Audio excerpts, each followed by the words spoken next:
Good morning all of you. आज आपण class 10th science part 1 chapter number 1 gravitation मधील एकदम इम्पॉर्टंट टॉपिक हा आज आपण डिस्कस करणार आहे या लेक्चरमध्ये. तर आता या लेक्चरमध्ये आपण जो काही टॉपिकचं नाव आहे ते तुम्हाला पेजवरती दिसतंय, Newton's universal law of gravitation. आपण जसे मागच्या लेक्चरमध्ये लास्ट लेक्चरमध्ये केप्लरचे लॉ पाहिले.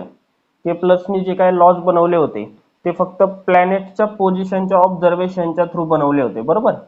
मग आता त्या लॉजच्या हेल्पनी न्यूटननी हा Newton's universal law of gravitation किंवा यालाच बोललं जातं थेअरी ऑफ ग्रॅव्हिटेशन हा लॉ बनवला. तर आता पहिल्यांदा त्या ह्या लॉचं स्टेटमेंट काय किंवा या लॉचं स्टेटमेंट जे आहे ते एकदम इम्पॉर्टंट आहे, एकदम सिंपल आहे. फक्त थोडंसं दिसायला मोठं आहे ते स्टेटमेंट, पण एकदम त्याचं मिनिंग एकदम सिंपल आहे आणि ते लक्षात ठेवण्यासाठी सुद्धा सिंपल आहे. मग पहिल्यांदा मी मराठीत सांगतो की बाबा नेमकं न्यूटनच्या या युनिव्हर्सल लॉ ऑफ ग्रॅव्हिटेशन मध्ये काय आहे. तर न्यूटनच्या युनिव्हर्सल लॉ ऑफ ग्रॅव्हिटेशन मध्ये पहिली गोष्ट अशी आहे की न्यूटननी हे सांगितले या लॉ मध्ये की युनिव्हर्स मधला प्रत्येक ऑब्जेक्ट हा काही ना काहीतरी डेफिनाइट फोर्सनी दुसऱ्या ऑब्जेक्टला अट्रॅक्ट करतो किंवा युनिव्हर्स मधले कोणतेही दोन ऑब्जेक्ट हे एकमेकांकडे काही ना काहीतरी डेफिनाइट फोर्सनी अट्रॅक्ट होतात.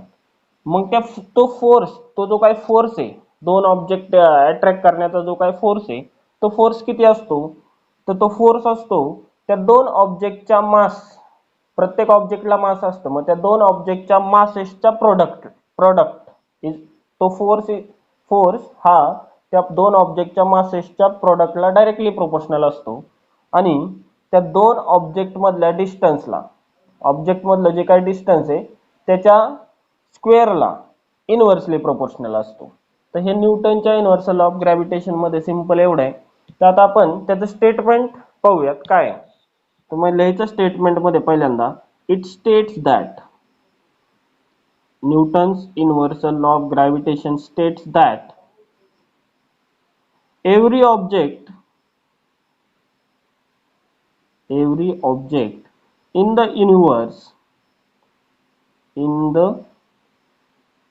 universe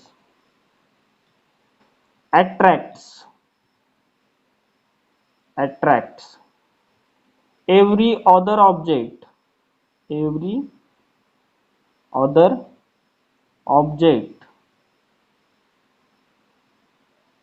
with a definite force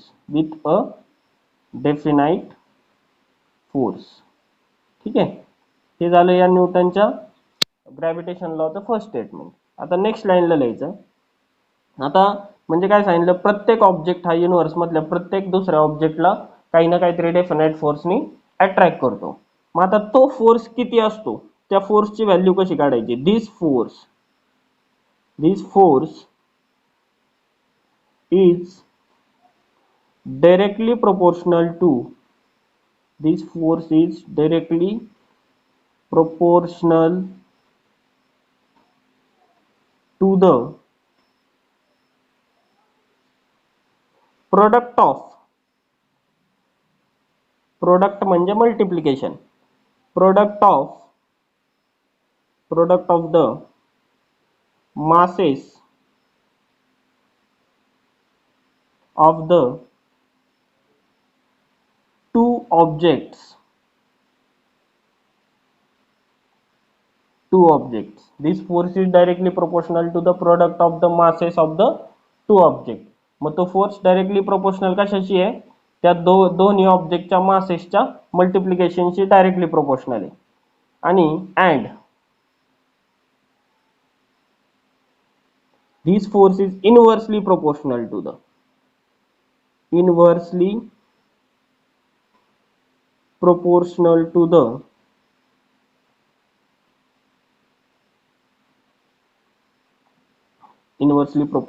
the square of the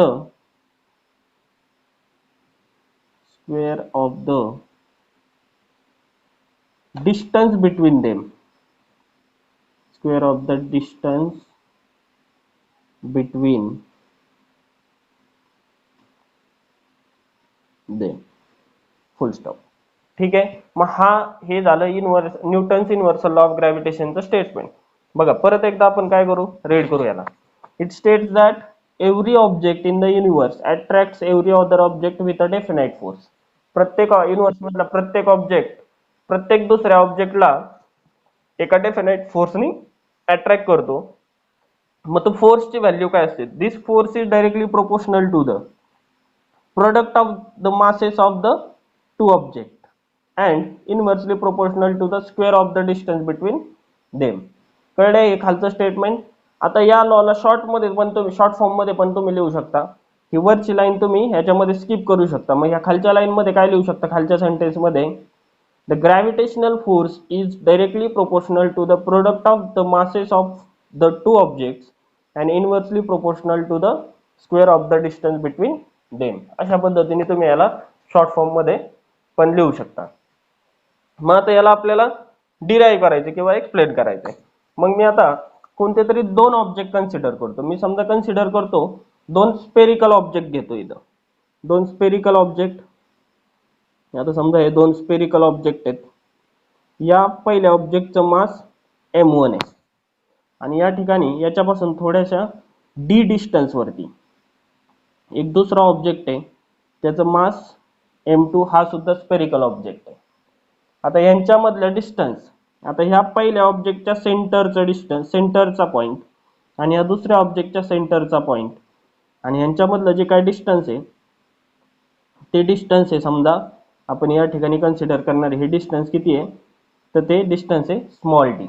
तर आता न्यूटनच्या लॉ ऑफ ग्रॅव्हिटेशनने काय सांगतं रे, हे दोन्ही ऑब्जेक्ट्स एकमेकांना काय करणार आहेत? अट्रॅक्ट करणार आहेत. म्हणजे हा ऑब्जेक्ट ह्याच्याकडे जायचा प्रयत्न करणार आहे आणि हा ऑब्जेक्ट याच्याकडे अट्रॅक्ट व्हायचा प्रयत्न करणार आहे. का कोणत्याने? एका डेफिनाइट फोर्सने अट्रॅक्ट होणार आहे. मग हा फोर्स इथं आहे. आता हा ऑब्जेक्ट ह्या ऑब्जेक्टला जितक्या फोर्सने अट्रॅक्ट करण्याचा प्रयत्न करणार आहे तितक्याच फोर्सनी हा सेकंड ऑब्जेक्ट सुद्धा पहिल्या ऑब्जेक्टला अट्रॅक्ट करणार आहे. मग हा तो फोर्स आहे. ठीक आहे. मग आता ही डायग्राम समजली सगळ्यांना. मग आता आपण याचं मॅथमॅटिकल एक्सप्रेशन लिहूयात. मॅथमॅटिकल एक्सप्रेशन स्टेटमेंट वरूनच लिहायचंय. काय सांगितलंय रे? This force is directly proportional to the, म्हणजे हा जो काय फोर्स आहे, कोणता फोर्स आहे? फोर्सला आपण काय कन्सिडर केलंय? मग पहिल्यांदा आता ह्याचे नोटेशन लिहून घ्यायचे इथं साईडला. लेट m1 बी द, आता m1 बी द, हा एरोचा अर्थ काय आहे? m1 be the mass of the first object. let m1 be the mass of the first object. Second notation m2 be the mass of the second object. त्यानंतर अजून काय? let small d be the distance between the centers of two objects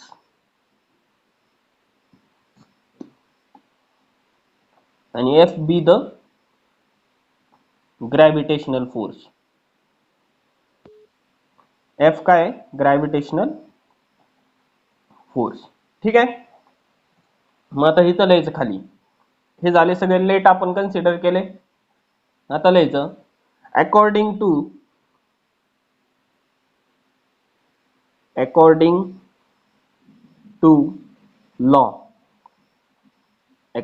law, comma.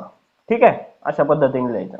मग according to law काय सांगते रे? According to law this force is directly proportional to the, म्हणजे force is directly प्रोपोर्शनलचं sign हे directly proportional to the product of the masses of two object. Product म्हणजे या दोघांचं मल्टिप्लिकेशन. मग या ठिकाणी दोन मासेस आहेत m1 अँड m2, बरोबर, आणि ह्यांचं प्रोडक्ट म्हणजे ह्यांचा गुणाकार, मल्टिप्लिकेशन. हे झालं डायरेक्टली प्रोपोर्शनल. आणि नंतर काय सांगितलं? And inversely proportional to the, inversely म्हणजे डिवाइडला येणार. f is inversely proportional to the 1 by लिहितो ना आपण, मग आता इनव्हर्सली प्रोपोर्शनल टू यालाच डिवाइड करायचं, inversely proportional to the square of the distance between them, square of the distance between them, distance काय आहे यांच्यामधलं स्मॉल डी, मग त्याचा स्क्वेअर. हे झालं याचं मॅथमॅटिकल स्टेटमेंट एक्सप्रेशन. आता हे डायरेक्टली प्रोपोर्शनॅलिटीचं साइन आपण काढण्यासाठी आपण काय करतो रे, इथं या ठिकाणी कॉन्स्टंट इंट्रोड्यूस करतो आणि मग इथं काय येईल, इथं F is equal to the sign. आता ह्या प्रोपोर्शनॅलिटीच्या साइनच्या ऐवजी कॉन्स्टंट आणि या ठिकाणी मी कॉन्स्टंट जी ऍड करतोय. कॉन्स्टंट काय ऍड करतोय, कॅपिटल जी. आणि कॅपिटल जी म्हणजे काय ते इथं लिहितो मी, इनव्हर्सल, कॅपिटल जी ला काय बोललं जातं, इनव्हर्सल ग्रॅव्हिटेशनल कॉन्स्टंट.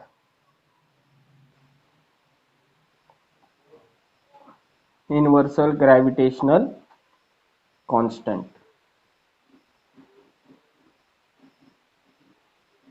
कॉन्स्टंट, ठीक आहे. मग आता ही प्रोपोर्शनॅलिटीचं साइन काढण्यासाठी आपण या ठिकाणी काय टाकले, जी, आणि हे बाकीचं as it is G m1 m2 divide by D square. हाच झाला, हेच झालं न्यूटनच्या युनिव्हर्सल लॉ ऑफ ग्रॅव्हिटेशनचं mathematical expression. F is equal to, F म्हणजे gravitational force, gravitational force is equal to G. G म्हणजे कॅपिटल जी म्हणजे काय, युनिव्हर्सल ग्रॅव्हिटेशनल कॉन्स्टंट. आता या चॅप्टर मध्ये कॅपिटल जी पण येतो आणि स्मॉल जी पण येतो. आता कॅपिटल जी म्हणजे युनिव्हर्सल ग्रॅव्हिटेशनल कॉन्स्टंट आणि स्मॉल जी म्हणजे ऍक्सेलरेशन ड्यू टू ग्रॅव्हिटी, एवढं लक्षात ठेवायचं आहे. मग F is equal to G m1 m2 upon D square. m1 म्हणजे mass of the first object, m2 is the mass of the second object, आणि D square, D म्हणजे काय रे, distance between the centres of two object. आता जर spherical object असतील तर त्यांच्या सेंटर मधलं डिस्टन्स घ्यायचं, आणि जर ऑब्जेक्ट जर इरेग्युलर शेप असेल म्हणजे स्पिअर सोडून दुसरा कोणताही शेप असेल तर त्यांच्यामधलं डिस्टन्स कशाचं, कोणतं डिस्टन्स घ्यायचं, तर त्यांचं जे काही सेंटर ऑफ मास आहे, कोणताही इरेग्युलर शेपचा जो ऑब्जेक्ट असेल तर त्याचा जो काही सेंटर ऑफ मास येतो त्यांच्यामध्ये जी काही लाईन जॉईन करते, दोन्ही ऑब्जेक्टच्या सेंटर ऑफ मासला जी लाईन जॉईन करते ते डिस्टन्स घ्यायचं इरेग्युलर शेपसाठी. पण स्पेरिकल शेपसाठी सेंटर घ्यायचं, कारण की स्पेरिकल शेपच्या ऑब्जेक्टचा सेंटर ऑफ मास त्याच्या जॉमेट्रिकल सेंटरला असतो. ठीक आहे, इथपर्यंत कळाले आता मॅथमॅटिकल स्टेटमेंट. मग आता इथं हा लॉ इथं फिनिश होतो, पण या लॉ मधून आपल्याला काही गोष्टी प्रूव्ह करायच्यात किंवा आपल्याला काही गोष्टी समजल्यात. मग त्या कोणत्या गोष्टी आहेत, तर त्यातली पहिली गोष्ट नोट्स ऑफ दिस लॉ. मग आता if mass of one object is doubled म्हणजे जर एका ऑब्जेक्टचं जर मास मी डबल केलं तर त्यांच्यातला फोर्स किती होईल, then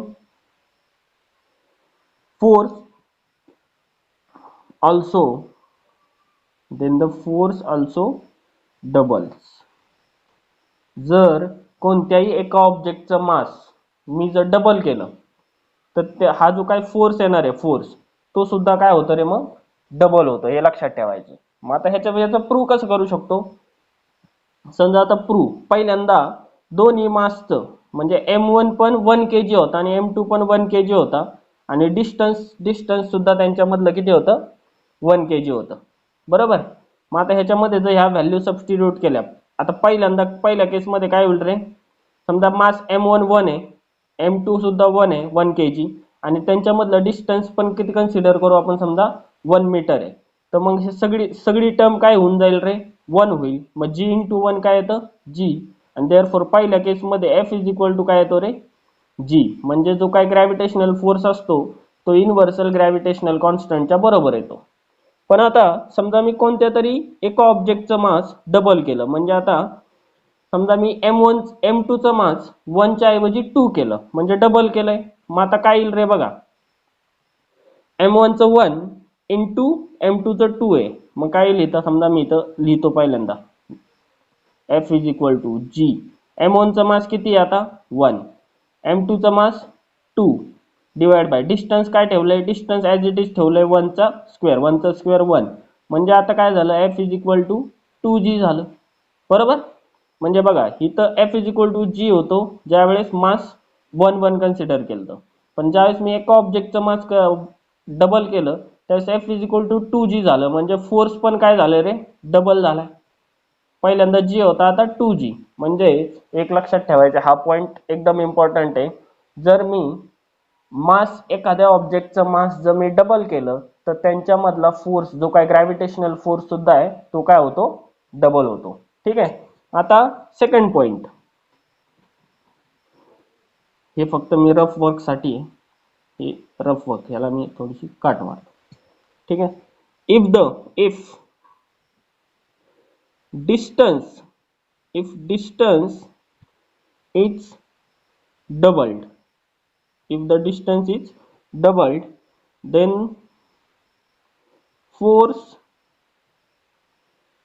becomes, then the force becomes 1/4, then the force becomes 1/4. किंवा याला असं म्हणू शकतो, if the distance is doubled then the force becomes factor of 4. Factor of 4 म्हणजे 4 ने डिवाइड होतो फोर्स, म्हणजे त्याच्या 1/4 होतो. मग आता बघा कसा होतो बघा, सिमिलरली याच्यासारखंच पहिल्यांदा किती आलता रे फोर्स, ज्यावेळेस सगळं 1 होतं त्यावेळेस जी. आता आपण काय करायचं, मास पण 1 ठेवायचं, m2 पण 1 ठेवायचं. आता d ला फक्त 1चं 2 करायचं बघा. मग काय होईल बघा, याच्यामध्ये इक्वेशन मध्ये व्हॅल्यूज आपण सबस्टिट्यूट करू, आपण ज्या कन्सिडर केलेल्या आहेत. f is equal to g m1 1 into m2 सुद्धा 1 डिवाइड बाय डिस्टन्स, आता 1चं किती करायचं, डबल करायचं म्हणजे 2 करायचं, 2चा स्क्वेअर, 2चा स्क्वेअर किती असतो 4. मग f इज इक्वल टू काय येईल रे, g 1 इंटू 1 1, म्हणजे काय आलं g आणि 2चा स्क्वेअर 4. बघा f इज इक्वल टू काय आलंय, g बाय 4, म्हणजे आता g च्या 1/4 हा फोर्स झालेला आहे. पहिल्यांदा किती होता, f इज इक्वल टू जी होता आणि डिस्टन्स डबल केल्यानंतर f इज इक्वल टू काय आलं, g बाय 4, म्हणजेच फोर्स बिकम्स किती झालेला आहे 1/4. हे दोन्ही पॉईंट सगळ्यांच्या लक्षात आले. ठीक आहे. मग आता if the mass of the one object is double, mass जर डबल केलं तर फोर्स पण काय होतो, डबल होतो. एका ऑब्जेक्टचा मास जर डबल केला तर फोर्स डबल होतो, आणि जर डिस्टन्स जर डबल केलं तर फोर्स होतो 1/4. हे लक्षात ठेवायचं, एमसीक्यू साठी एकदम इम्पॉर्टंट आहे. ठीक आहे. आता next point, in SI unit,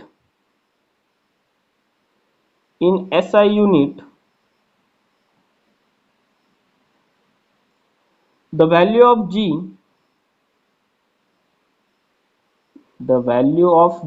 G capital G म्हणजे काय, universal gravitational constant. Value of capital G किंवा value of universal gravitational constant is equal to the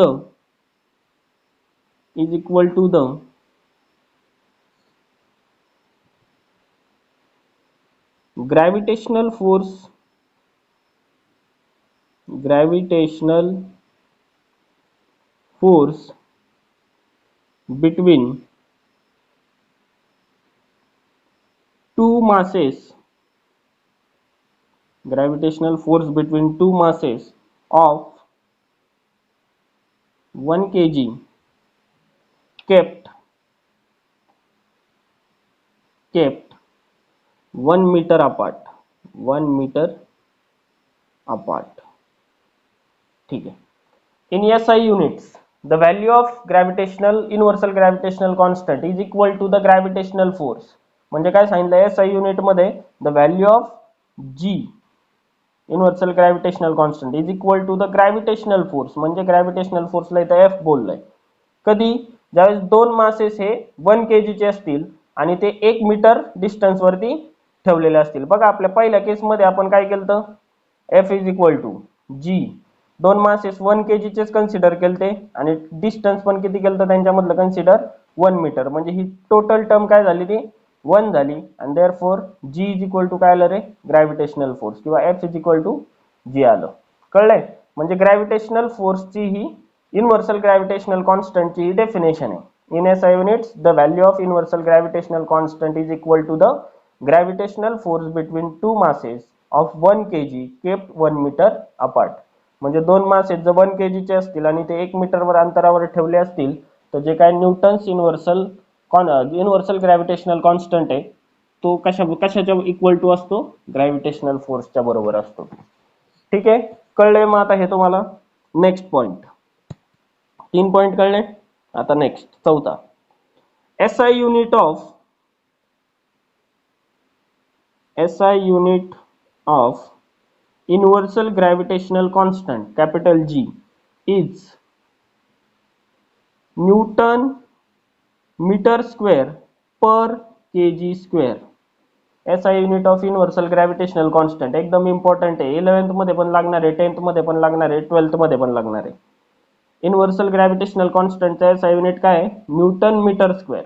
Newton into metre square per म्हणजे divide by KG square. Newton metre square per KG square, per म्हणजे divide.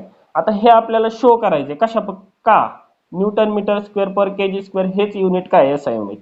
तर फक्त simply या फॉर्म्युल्यावरून आपण हे unit तयार करू शकतो. कशा पद्धतीने बघा, आता या ठिकाणी फक्त राईट साईडला फक्त जी ठेवा, कॅपिटल जी. बाकीच्या टर्म्स सगळ्या लेफ्ट साईडला आणा.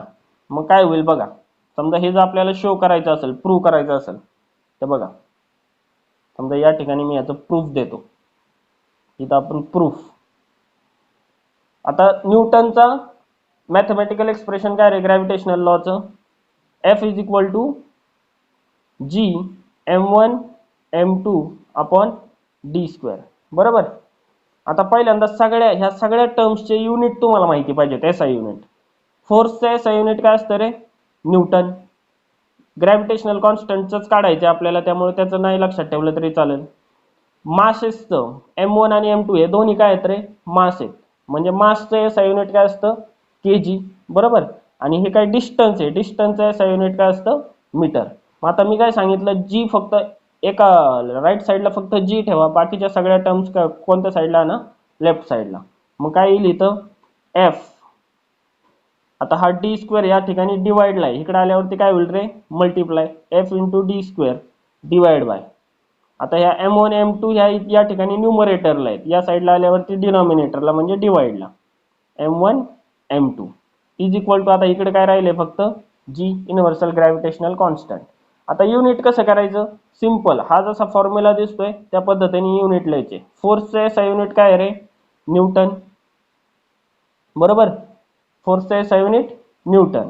डी स्क्वेअर म्हणजे डिस्टन्सचं स्क्वेअर, म्हणजे डिस्टन्सचं SI युनिट काय, मीटर, आणि परत त्याचा स्क्वेअर डिवाइड बाय m1 आणि m2. मासचं SI युनिट काय असतं रे, kg. आता m1 इंटू m2 इथं दोन मास आहेत, म्हणजे kg इंटू kg काय झालं, kg square.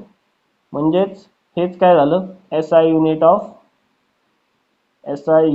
Of universal gravitational constant. मग काय आले, कळलंय सगळ्यांना कशा पद्धतीने SI unit of universal gravitational constant newton metre square per KG square काय आहे. तर आता आपण ह्याचं या ठिकाणी प्रूफ तुम्हाला मी सांगितलेलं आहे. सिंपल फॉर्म्युल्यावरून काय करायचं, ज्या टर्मचं, समजा हा फॉर्म्युला आहे, मेन फॉर्म्युला हा आहे. आता ज्या टर्मचं SI युनिट तुम्हाला फाइंड आउट करायचंय ती टर्म एका साईडला ठेवायची आणि बाकीच्या सगळ्या टर्म्स दुसऱ्या साईडला नेऊन टाकायच्या. आणि मग ते टाकल्यानंतर सिंपली त्यांचे SI युनिट्स लिहायचे. फोर्सचा SI युनिट न्यूटन, डिस्टन्सचा SI युनिट मीटर, पण डिस्टन्सचा इथं काय स्क्वेअर आहे म्हणून मीटरचा पण काय स्क्वेअर. m1 m2 म्हणजे m1 चा SI युनिट kg, m2 चा SI युनिट ऑल्सो kg. त्यामुळे या ठिकाणी काय होतं, kg इंटू kg, kg चा स्क्वेअर. ठीक आहे, म्हणजे हेच झालं SI unit of universal gravitational constant. मग या चार गोष्टी कळल्या. आता पाचवी गोष्ट, the value of G universal gravitational constant first experimentally measured by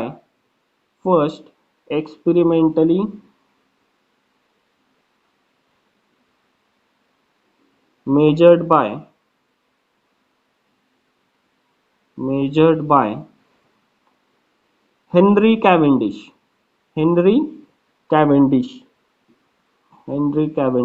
हा एक सायंटिस्ट आहे. ह्यांनी पहिल्यांदा एक्सपेरिमेंटली जी ची व्हॅल्यू फाइंड आउट केली. एक्सपेरिमेंट केला आणि त्यांनी ही जी ची व्हॅल्यू पहिल्यांदा फाइंड आउट केली. कळलंय सगळ्यांना. जी ची व्हॅल्यू पहिल्यांदा कोणी फाइंड आउट केली? हेनरी कॅव्हेंडिशने. आणि इन एस आय युनिट्स ती व्हॅल्यू काय होती? एस आय युनिट मधली ती value in S I units G is equal to, Henry कॅव्हेंडिशने व्हॅल्यू फाइंड आउट केलेली value G is equal to 6.673. एकदम इम्पॉर्टंट व्हॅल्यू बाय डिफॉल्ट लक्षात ठेवा. जशी तुम्ही पायची व्हॅल्यू लक्षात ठेवता बघा, पायची व्हॅल्यू 3.147 बरोबर, किंवा 22/7. तशीच जी ची ह्या युनिव्हर्सल ग्रॅव्हिटेशनल कॉन्स्टंटची सुद्धा व्हॅल्यू लक्षात ठेवायची, ही ऑलवेज कॉन्स्टंट असते. In S I units G is equal to 6.673 into 10⁻⁻11. काय आहे व्हॅल्यू? 6.673 इंटू 10⁻⁻11. आणि एस आय युनिट काय असतं रे याचं? आत्ताच आपण डिस्कस केलं. एस आय युनिट काय? Newton metre square per KG square. ठीक आहे, सगळ्यांना कळली जी ची व्हॅल्यू. मग आज आपण Newton's universal law of gravitation complete केलेलं आहे. मग आता ह्याच्यामधल्या हे सगळे जे काय आजच्या लेक्चरमध्ये झालेलं आहे हे सगळंच इम्पॉर्टंट आहे. याचं स्टेटमेंट इम्पॉर्टंट आहे, ही डायग्राम इम्पॉर्टंट आहे, त्यानंतर हे जे काय अजम्पशन लेट केलेले आहे आपण ते सुद्धा इम्पॉर्टंट आहे. जीत की हवस नहीं किसी. बरोबर. आता या सगळ्या गोष्टी या ठिकाणी आपण हे केलेल्या आहेत, डिस्कस केलेल्या आहेत व्यवस्थित. सगळ्यांना समजलंय आपण काय काय केलंय ते? आणि हे जे काय पॉइंट्स आहेत आपण 6 पॉइंट्स एक्सप्लेन केले ते एकदम इम्पॉर्टंट आहे. जीत की हवस नहीं. बरोबर. मग आता सगळ्यांनी हे व्यवस्थित नोट डाऊन करायचे. याच्या मी तुम्हाला नोट्स म्हणून याची कॉपी मी तुम्हाला स्कॅन कॉपी मी तुम्हाला पाठवणार आहे ग्रुपवरती. ठीक आहे, सगळ्यांना कळलंय? आज आपण डिस्कस केलं एकदम इम्पॉर्टंट पॉइंट ज्याचं नाव होतं Newton's universal law of gravitation. ठीक आहे, थँक्यू.